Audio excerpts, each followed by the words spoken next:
پاکستان سے کسی نے پوچھا ہے کیا خواتین پر تراویح پڑھنا لازم ہے؟ تراویح سنت مؤکدہ ہے. سنت مؤکدہ کہتے ہیں جو فرض کی طرح اور واجب کی طرح تو نہیں ہوتی، لیکن وہ عام سنتوں کی طرح بھی نہیں ہوتی کہ اس کو چھوڑنے والے کو ملامت ہی نہ کی جائے، تو اس کو سنت مؤکدہ کہتے ہیں. عام سنتوں سے زیادہ تاکید ہے اس کی، کیونکہ نبی صلی اللہ علیہ وسلم نے جہاں بھی صیام رمضان کا ذکر کیا، قیام رمضان کا بھی ساتھ میں ذکر کیا. دن کا روزہ رات کا قیام، دن کا روزہ رات کا قیام. تو یہ قیام کیسے ہوگا؟ نبی صلی اللہ علیہ وسلم نے 3 دن یہ قیام کر کے بتایا کہ ایسے ہوگا. اس میں کتنی رکعتیں پڑھی یہ معلوم نہیں. پھر حضرت عمر رضی اللہ تعالیٰ عنہ کے عمل سے ہمیں پتہ چلا کہ بھائی وہ اس طرح سے 20 رکعتیں ہوں گی، کیونکہ پھر پوری دنیا میں حضرت عمر نے اسی کو رائج کیا اور چاروں اماموں کا اس پر اتفاق ہوا کہ 20 رکعت سے کم تراویح نہیں ہے. تو اس سے پتہ چلا کہ یہ جو قیام رمضان ہے نا، یہی تراویح ہے اور کم سے کم یہ 20 رکعتیں ہیں. تو اس لیے، اور یہ سنت مؤکدہ ہیں کیونکہ ان کی بہت زیادہ تاکید ہے. تو سنت مؤکدہ کا حکم یہ ہے کہ مرد ہو یا عورت دونوں کے لیے ایک ہی حکم ہے، الگ الگ نہیں ہے. ہاں، مرد بہتر ہے کہ جماعت سے پڑھیں، جماعت سے سنت مؤکدہ نہیں ہے، خوب سمجھ لیں. انفرادی طور پر بھی پڑھ سکتے ہیں مرد ہو یا عورت ہو، لیکن جماعت سے پڑھنا افضل ہے، کیونکہ حضرت عمر نے جماعت قائم کی تھی، اور اس لیے تاکہ قرآن ختم ہو لوگوں کا. جن کو قرآن پڑھنا آتا ہے وہ جماعت کرائیں، جن کو نہیں آتا وہ قاری کے پیچھے سنیں. تو اب خواتین پہ تو مسجد کی جماعت فرض نماز بھی لازم نہیں ہے، تو تراویح کہاں سے لازم ہوگی؟ تو اس لیے خواتین بہتر ہے گھر میں تراویح پڑھیں. مسجد جانا چاہیں تو ہماری رائے تو یہی ہے کہ اس زمانے میں ان کو مسجد جانے کی بھی اجازت ہے، حدیث میں اس کی ثبوت ملتا ہے. اور تراویح میں تو ہمیں ملتا ہے کہ اسلاف اپنے عورتوں کو بھی تراویح کی نماز میں لایا کرتے تھے. تو لیکن بہرحال سنت مؤکدہ یہ ہے کہ پڑھ لیں آپ. جماعت سے پڑھنا سنت مؤکدہ نہیں ہے، گھر میں پڑھنا زیادہ افضل ہے. تو آپ گھر میں تراویح پڑھیں، 20 رکعت پڑھیں. اور سنت مؤکدہ کا حکم یہ ہے کہ کبھی کبھار چھوٹ جائے تو انشاءاللہ گناہ نہیں، کوئی حرج نہیں ہو، اس میں کوئی گناہ نہیں ملے گا. اور اگر کسی عذر سے چھوڑ دیں تو ویسے ہی کوئی حرج نہیں ہے، کیونکہ فرض واجب بہرحال نہیں ہے. تو بہت زیادہ تھکاوٹ ہو تو چھوڑی جا سکتی ہے، اور کبھی تھکاوٹ نہ بھی ہو تو کبھی ویسے ہی بھی چھوڑی جا سکتی ہے، لیکن کنٹینیو چھوڑنے کی عادت نہ بنائے. لیکن ویسے ایک جنرل نالج کے لیے بتا دوں، جو پڑھتے ہیں پراپر پڑھتے ہیں، جو نہیں پڑھتے پھر وہ چھوڑتے ہی ہیں. یہ تراویح ایسی چیز نہیں ہے 2 دن پڑھ لی 1 دن چھوڑ دی. تو جو ایسے کرتا ہے وہ پھر چھوڑا ہی رکھتا ہے. تو جو پڑھتے ہیں وہ کنٹینیو پڑھتے ہیں.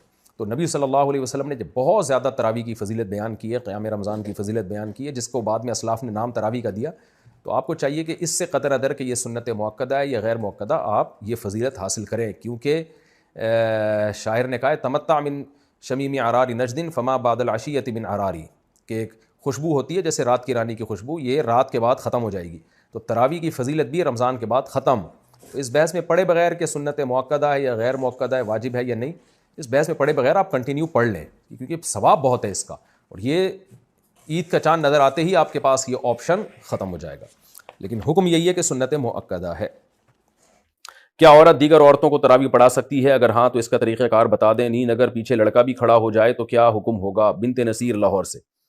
عورت کی امامت میں اگر لڑکا پیچھے کھڑا ہو جائے تو اس لڑکے کی تو بہرحال نماز نہیں ہوگی، کیونکہ مرد کو تو مرد ہی امامت کر سکتا ہے. لیکن عورت کی امامت کرے تو ہمیں اس بارے میں ایک روایت حضرت عائشہ سے ملتی ہے، لیکن اسلاف نے نہ اس پر عمل کیا، نہ ہمیں اس کی کوئی نبی صلی اللہ علیہ وسلم سے اس کی کوئی حوصلہ افزائی ملی، اور نہ کسی فقیہ نے اس عمل کو پسندیدہ عمل قرار دیا. یہی وجہ ہے کہ خلفائے راشدین کے دور میں بھی ایسا نہیں ہوا، بعد میں بھی ایسا نہیں ہوا، اور ہمیشہ مرد ہی امامت کرتے رہے ہیں. تو اس لیے حضرت عائشہ کے اس عمل سے یہ بہرحال پتہ چلتا ہے کہ اگر کوئی عورت ایسا کر لے گی تو پیچھے عورتوں کی نماز ہو جائے گی، لیکن یہ عمل بہرحال پسندیدہ ہے نہیں. دیگر احادیث کو بھی اگر ہم سامنے رکھ کے دیکھتے ہیں، کہیں بھی ایسا نہیں ملتا نا کہ نبی صلی اللہ علیہ وسلم نے جماعت عورتوں کی کروائی ہو اس طرح سے کہ عورت کو حکم دیا. مثال کے طور پر آپ صلی اللہ علیہ وسلم کی جماعت مسجد سے نکل جاتی تو آپ گھر میں آگے امہات کو اپنے پیچھے کھڑا کر کے خود نماز پڑھاتے تھے. اور یہ بھی نہیں ہے کہ آپ صلی اللہ علیہ وسلم نے خواتین کو جب حکم دیا نا کہ تمہاری گھر کی نماز مسجد سے بہتر ہے، تو گھر میں آپ نے ان کو انفرادی نماز کا حکم دیا ہے. آپ یہ کہہ سکتے تھے کہ مسجد میں جماعت پڑھنے سے بہتر ہے تم گھروں میں جماعت کر لو، اگر اس کی اجازت ہوتی نا. جیسے کہ آج کل بہت سے اسکالرز فتویٰ دے رہے ہیں کہ عورت کو نماز پڑھا سکتی ہے. اگر ایسا ہوتا تو کتنے، یعنی عورتوں کو پھر گھر میں انفرادی نماز کا حکم تھوڑی ہوتا، بلکہ عورتوں کو حکم دیا جاتا کہ گھر میں اپنی جماعت کرا لیں وہ. لیکن ہمیں کہیں بھی نہیں ملتا. تو صرف ایک حدیث کو دیکھ کے کبھی فیصلہ نہیں کیا جاتا، باقی بھی تمام احادیث کو دیکھا جاتا ہے. تو ان تمام احادیث کو دیکھ کے فقہا نے جو استدلال کیا وہ یہ ہے کہ اگر عورت کو نماز پڑھا دے تو نماز ہو تو بہرحال جائے گی، لیکن یہ عمل بہرحال مکروہ اور ناپسندیدہ ہے، یہ قابل ترغیب عمل نہیں ہے. اس لیے خواتین کو چاہیے کہ وہ انفرادی نماز پڑھیں، جماعت سے پڑھنی ہے تو مرد کو امام بنائیں، اس کی اقتداء میں نماز پڑھیں. اور اگر بالفرض عورت کو نماز پڑھاتی ہے مکروہ ہونے کے باوجود، وہ کہتی نہیں شوق ہے اس کو پڑھانے کا، تو پھر خواتین امام جو ہے نا وہ صف کے بیچ میں کھڑی ہوں گی، وہ آگے نہیں کھڑی ہوں گی. کیونکہ نماز میں عورت کو بہت زیادہ سمٹنے کا اور پردے کا حکم ہے، ایکسپوز ہونے کی اجازت نہیں ہے. تو اس میں پھر یہ ہے کہ وہ خواتین جیسے حضرت عائشہ کے بارے میں یہی ہے نا کہ خواتین کے بیچ میں ہو، بیچ میں تھی وہ، تو پھر آگے جانے کے بجائے جہاں صف ہے اسی کے بیچ میں وہ عورت کھڑی ہو کے نماز پڑھائے گی۔ مسجد قریب ہوتے ہوئے گھر میں تراویح کا اہتمام کرنا، اگر مسجد قریب ہو تو گھر میں تراویح پڑھنے کا اہتمام کرنا کیسا ہے؟ اعجاز انصاری انڈیا سے۔ دیکھیں، تراویح کی جماعت مسجد میں لازم نہیں ہے، سنت مؤکدہ علی الکفایہ ہے کہ پورے محلے میں ایک جماعت بھی ہو تو سب سے سنت مؤکدہ ساقط ہو جاتی ہے۔ البتہ تراویح پڑھنا سنت مؤکدہ ہے، یعنی اگر آپ جماعت سے نہیں بھی پڑھتے تو انفرادی طور پہ پڑھیں۔ باقی آپ نے کہا مسجد قریب میں ہے، تو مسجد اگر قریب میں ہے تو بہتر تو یہی ہے کہ مسجد میں تراویح پڑھیں کیونکہ اس کا ثواب زیادہ ہے، لیکن اگر کوئی مسجد میں نہیں پڑھتا، گھر میں بھی جماعت کر لیتا ہے تو بھی جائز ہے۔ باقی یہ کہ مسجد میں پڑھنا زیادہ بہتر کیوں ہے، وجہ اس کی ہے کہ حضرت عمر رضی اللہ تعالیٰ عنہ نے مسجد میں تمام جو مختلف جماعتیں تھیں ان کو ایک امام پہ جمع کیا، اور صحابہ نے اس عمل کو بہت پسند کیا، اور حضرت علی رضی اللہ تعالیٰ عنہ فرمایا کرتے تھے کہ اللہ عمر پہ رحم کرے، انہوں نے ہماری مسجدوں کو ایک رونق بخشی ہے۔ تو تراویح جو ہے یہ مسجد کی رونق ہے، تو اگر سب لوگ اپنے گھروں میں پڑھنا شروع کر دیں گے تو مسجد میں رونق ختم ہو جائے گی، تو اس لیے افضل یہی ہے کہ مسجد میں آپ جماعت سے جا کے تراویح کی نماز پڑھیں تاکہ مسجد کی ایک رونق بحال ہو۔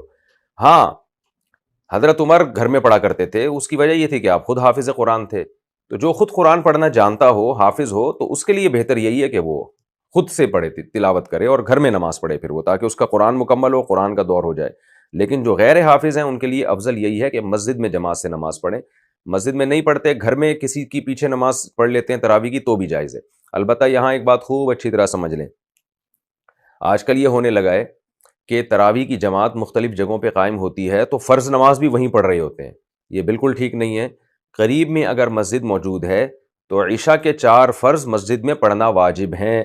اگر قریب میں مسجد موجود ہے اور تراویح کی وجہ سے لوگ مسجد کی 4 فرض کی جماعت کو چھوڑ دیں گے تو گنہگار ہوں گے، تو اس لیے مسجد کی جماعت فرض نماز بہرحال مسجد میں پڑھنا واجب ہے اگر قریب میں کوئی مسجد موجود ہے۔